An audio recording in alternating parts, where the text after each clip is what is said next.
Dans un futur lointain, les anciens ont failli détruire l'humanité lors d'un événement connu sous le nom de la guerre des 60 minutes. Après cela, les survivants s'unissent pour créer d'immenses cités mobiles qui parcourent désormais la Terre. Les plus grandes cités chassent et absorbent que les plus petites dans le grand terrain de chasse, qui inclut l'Europe. Cependant, en Asie, un groupe opposé aux cités de tracteurs a fondé un établissement fixe protégé par le mur de boucliers. Un jour, Esther remarque que la cité prédatrice de Londres approche de la ville minière de Salzhacken. Son objectif est de tuer le chef historien de Londres. Elle se précipite alors pour se fondre parmi les habitants de Salzhacken, au cas où leur ville serait capturée et absorbée. Bientôt, l'alarme retentit, semant la panique parmi les habitants alors que leur ville tente de fuir. En revanche, les Londoniens jubilent à l'idée de la chasse. Salzhacken se déplace aussi vite que possible. Mais Londres est plus rapide et plus puissante, rendant la poursuite inévitable. Les conducteurs de Salzhacken décident de vider les silos pour alléger la ville et augmenter leur vitesse. Ils se dirigent vers les contreforts et évitent de justesse une chute. Mais le mouvement brusque provoque la perte de plusieurs pièces, y compris une roue. Londres en profite pour lancer des harpons enchaînés et capture rapidement Salzhacken, l'avalant entièrement. À l'intérieur, les citoyens de Salzhacken sont sommés de remettre toute technologie ancienne.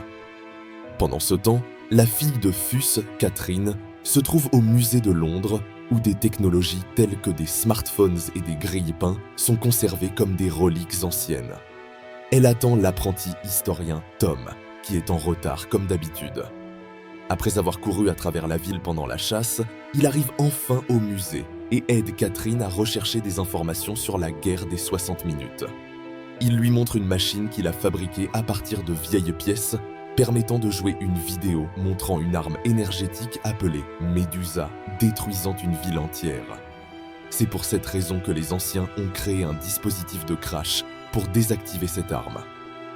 Tom a récemment remarqué que certaines pièces avaient disparu, mais ses supérieurs n'ont pas pris ses avertissements au sérieux. Il a donc fabriqué un compartiment secret nécessitant un mot de passe. Il montre à Catherine une technologie d'armement dissimulée là, sans savoir que l'apprenti historien Herbert les espionne. Tom veut jeter tout cela dans le marais afin que personne ne puisse plus l'utiliser pour causer des souffrances et des morts. Après le départ des deux jeunes, Herbert rétrograde Tom et l'envoie nettoyer les niveaux inférieurs.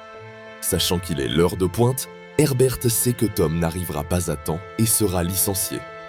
Catherine décide de l'aider en utilisant son pass VIP pour prendre les ascenseurs spéciaux.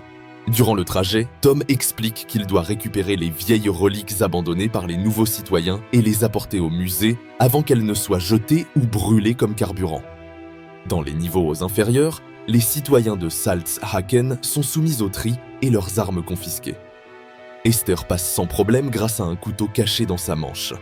Tom arrive au Ben et commence à récupérer de vieilles technologies comme des grille-pains, gagnant ainsi l'approbation de Fuss, venu en raison de la découverte d'une cellule d'inverseur de fusion extrêmement dangereuse. Tom fait remarquer que des ingénieurs ont volé toutes les cellules de fusion du musée, et Fuss promet de s'en débarrasser. À proximité, un homme de Salzhacken pousse un garde, qui réagit en le frappant. La bagarre s'étend, forçant Fuss à intervenir. Esther profite de la distraction pour s'approcher, et Tom la remarque. Il tente de prévenir Fuss, mais c'est trop tard. Criant qu'elle venge sa mère, Esther poignarde Fuss. Ce dernier la repousse, faisant tomber son écharpe et révélant une cicatrice hideuse. Elle essaye de l'attaquer à nouveau, mais Tom l'en empêche, désarmant rapidement la jeune femme. Furieuse, Esther le frappe à l'estomac alors que l'alarme retentit pour signaler l'arrivée des officiers. Esther s'enfuit immédiatement. Tom se lançant à sa poursuite. Dans un grand saut pour franchir une plateforme de récupération, Esther et Tom entrent dans Salzhacken, qui est en train d'être démantelé par des scies et des griffes géantes. Ils doivent être extrêmement prudents pour éviter chaque pièce de machinerie en mouvement et ne pas rester trop longtemps sur les bâtiments qui s'effondrent. Ils courent de surface en surface et finissent sur une plateforme où ils doivent se dépêcher, une énorme machine roulante détruisant tout sur son passage. Esther passe par une porte et la ferme derrière elle, forçant Tom à redoubler d'efforts pour continuer la poursuite. De l'autre côté, la chasse continue, mais Esther change de direction en voyant Fuss s'approcher d'elle. Craignant d'être attrapée, elle saute par-dessus la rampe du conduit à ordures, mais Tom la rattrape par le poignet pour la sauver. Elle lui dit de demander à Fuss au sujet de sa cicatrice et de sa mère morte avant de se libérer de son emprise et de tomber.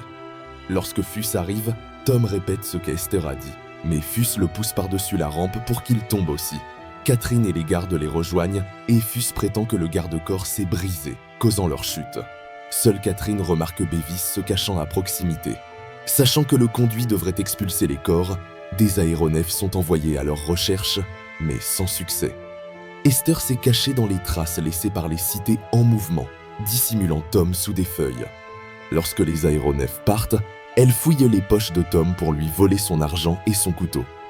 À ce moment-là, Tom se réveille et la suit, malgré l'agacement d'Esther qui le menace avec le couteau. Tom n'est pas dissuadé et la convainc de rester ensemble pour le moment. À Londres, le maire Crome réprimande Fuss pour ses plans inefficaces et ses dépenses excessives. Fuss rend visite à sa meilleure scientifique, qui développe une arme mais a besoin de plus de temps, sauf si Fuss lui procure de la vieille technologie. Après lui avoir donné la cellule de fusion, elle lui révèle qu'une prison offshore détient un tracker, une créature mi-zombie, mi-robot, qui est un chasseur de primes criant sans cesse le nom d'Esther. Fuss se rend aussitôt à la prison, où il rencontre Shrike dans une cellule suspendue au-dessus de la mer. Shrike chasse Esther pour la tuer, car elle a rompu une promesse, ce qui sert parfaitement les desseins de Fuss. Il ouvre le feu sur la prison, détruisant ses piliers et libérant Shrike. Pendant ce temps, Catherine trouve Bevis, qui lui raconte ce qu'il a vu. Fuss a tenté de tuer Esther et Tom. Il lui parle du projet énergétique, une couverture pour quelque chose de plus sinistre construit dans la cathédrale. Cependant, il n'a jamais pu entrer à cause des gardes. Catherine propose de l'aider. De son côté, Esther enseigne à Tom comment boire de l'eau sale pour survivre et partage ses Twinkies. Tom est horrifié d'apprendre que cette nourriture date de plus de 1000 ans. Mais Esther explique que la nourriture des anciens ne se périme jamais. Cette nuit-là, Esther rêve de son enfance, courant dans un champ avec une blessure au visage.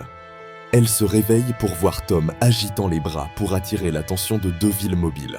Malheureusement, ce sont des pilleurs qui lancent des harpons sur eux. Esther pousse Tom juste à temps et tous deux s'enfuient. Tom a du mal à grimper hors des traces laissées par les cités et Esther l'aide. Mais lorsqu'il se retourne, elle a disparu. Tom tombe dans un trou et tous deux se retrouvent dans une ville souterraine appelée Scuttlebug, qui commence à bouger dès que les pilleurs s'éloignent. Le conducteur et sa femme semblent d'abord aimables, mais ils enferment Esther et Tom dans une cellule. Pendant qu'ils se reposent, Esther raconte que sa mère, Pandora, est morte lorsqu'elle avait 8 ans. Pandora était une archéologue qui explorait les ruines du passé. Fuss, un ami proche, les visitait souvent, jusqu'au jour où ils découvrirent un artefact dangereux. Fuss voulait l'utiliser pour des fins sombres, et Pandora tenta de l'en empêcher. Une lutte éclata, et Fuss fit tomber une lampe, provoquant un incendie. Avant d'être poignardée, Pandora donna un collier à Esther pour qu'elle le garde précieusement. Esther, blessée par Fuss, s'enfuit tandis qu'il s'échappa avec l'objet mystérieux. Tom demande à Esther son couteau et ouvre une trappe pour fuir. Mais Esther, blessée à la jambe, ne peut sauter. Elle lui ordonne de partir sans elle, mais Tom refuse et referme la trappe. Leur captivité prend fin lorsqu'ils sont emmenés dans une autre ville pour être vendus comme esclaves. À la vente, une rebelle nommée Anna se présente pour acheter Esther.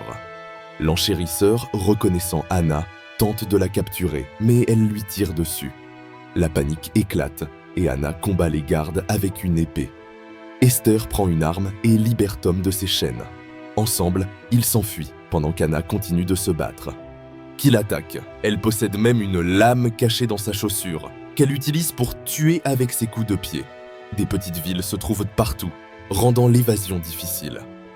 Tom et Esther continuent d'esquiver leurs poursuivants jusqu'à ce qu'ils atteignent une zone dégagée où Shrike les bloque. N'ayant pas d'autre choix, le duo commence à grimper sur une roue géante d'une ville mobile, sautant d'une roue à une autre pour atterrir sur une plateforme. Shrike les rattrape rapidement et les coince, Mais avant de pouvoir attaquer, Anna surgit à bord de son aéronef et lui tire dessus. Esther monte rapidement à bord, mais Anna ne montre aucun intérêt à sauver Tom. Refusant d'abandonner Tom, Esther jette une corde, qu'il commence à escalader, mais Shrike l'attrape également. Anna donne une lame à Esther pour couper la corde, mais celle-ci la lance à Tom, qui coupe la partie inférieure de la corde, laissant Shrike derrière eux. Une fois à une distance sécurisée, Anna enclenche le pilote automatique et soigne la blessure d'Esther. Elle révèle qu'elle connaissait Pandora et qu'elle a cherché Esther depuis la mort de cette dernière. Anna ne comprend pas comment Esther a survécu seule toutes ces années, et Tom réalise que Shrike l'a élevée.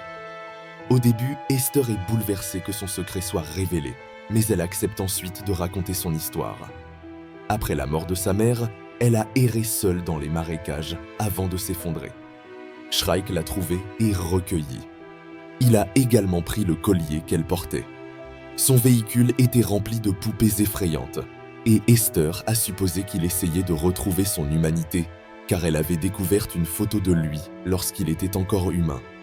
Shrike voulait qu'elle devienne une traqueuse comme lui, et Esther avait promis de le faire. Cependant, elle a fui en apprenant que Londres était proche, poursuivant sa quête de vengeance. Shrike la traque depuis. Quelques heures plus tard, ils atteignent Airhaven, une ville suspendue où les rebelles se regroupent pour former la Ligue Anti-Traction. Anna explique que Pandora avait découvert quelque chose de dangereux et lui avait demandé de trouver Esther si quelque chose lui arrivait, car elle était la seule capable d'arrêter Fus. Esther ne se souvient pas de ce que sa mère avait découvert. Cependant, lorsque les rebelles mentionnent que Fus rassemble des cellules de fusion, Tom dessine un symbole étrange qu'Esther reconnaît.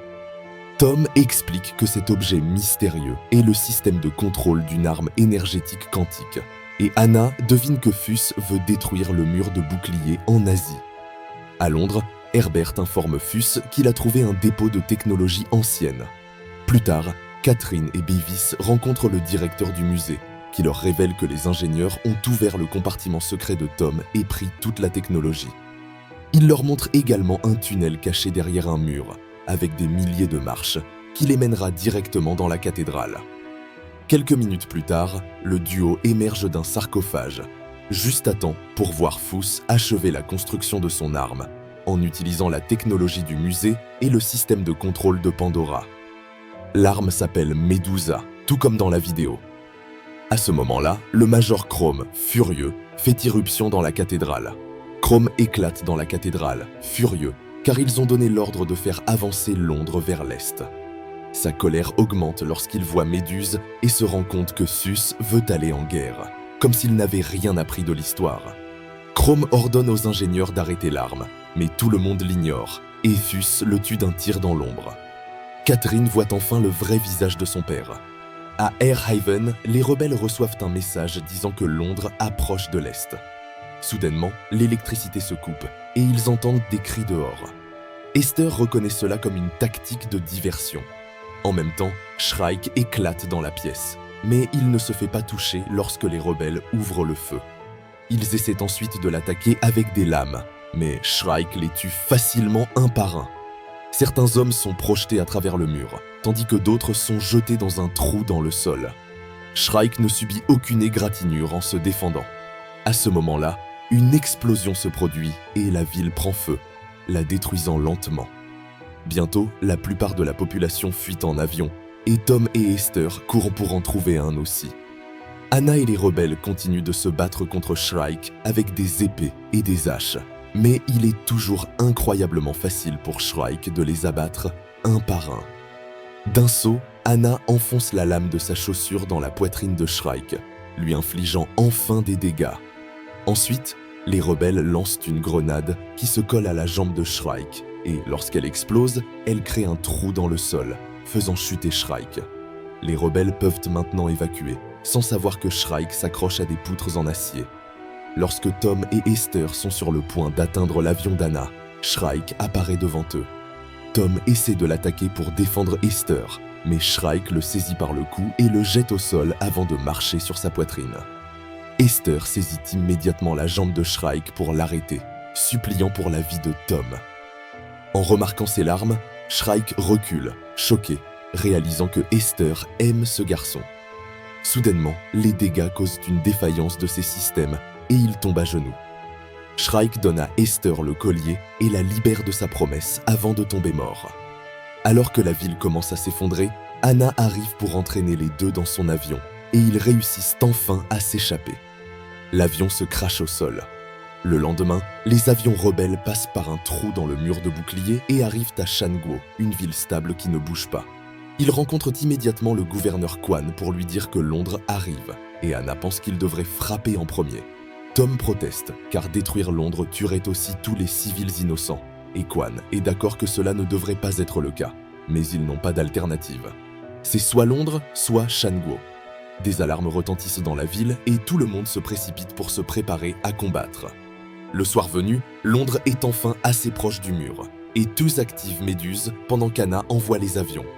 Pendant l'attente, Esther trouve un portrait du mythe de Méduse qui lui rappelle le collier. Elle l'ouvre enfin et est surprise. Esther trouve un disque dur à l'intérieur qu'elle montre immédiatement à Tom.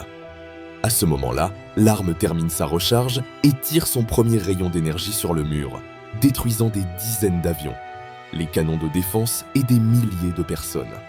Le mur subit de graves dommages et un énorme incendie s'ensuit, les débris tombant et les bâtiments effondrés tuant encore plus de citoyens à Londres. La foule applaudit.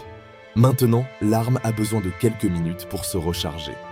Esther et Tom disent à Anna qu'ils doivent se rendre à Londres pour désactiver Medusa, et elle accepte de les y emmener tandis que les autres rebelles assurent la couverture. À mesure que l'avion se rapproche de Londres, Fus tire à nouveau l'arme. Les avions évitent tant bien que mal les tirs et ne sont pas abattus, mais subissent des dégâts.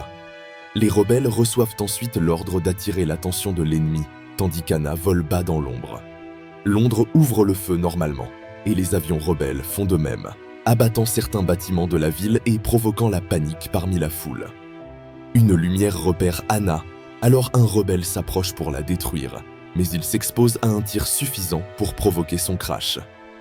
Les autres rebelles commencent à se concentrer sur la destruction de toutes les lumières, permettant à Anna de voler en toute sécurité. Malheureusement, cela expose toute l'équipe, et bien qu'ils réussissent à détruire chaque balise, ils sont tous abattus dans le processus. Anna dépose Esther près de la cathédrale avant d'ouvrir le feu sur les gardes. Elle saute ensuite sur le toit du bâtiment, laissant l'avion entre les mains de Tom. Lorsque Fus est sur le point de tirer sur Medusa à nouveau, Anna apparaît et tente de le tuer en premier. Cependant, un garde prend la balle pour lui. L'ordinateur les avertit que le système est en surchauffe et tous les ingénieurs s'enfuient de peur. Esther en profite pour se glisser à l'intérieur. Fus tire son propre pistolet et blesse Anna avant qu'ils ne commencent à se battre à l'épée. Au début, il semble que leurs compétences sont à peu près égales, mais Anna se laisse distraire en voyant Esther à l'ordinateur et veut attirer l'attention de Fus sur elle. Tenant Anna au-dessus du balcon, Fus la poignarde pour la tuer, mais Anna meurt paisiblement tout en regardant Esther enfin désactiver Medusa. Alors que l'arme s'effondre sur elle-même, Fus quitte la cathédrale et trouve Catherine, qui l'insulte de meurtrier et lui dit qu'il a échoué.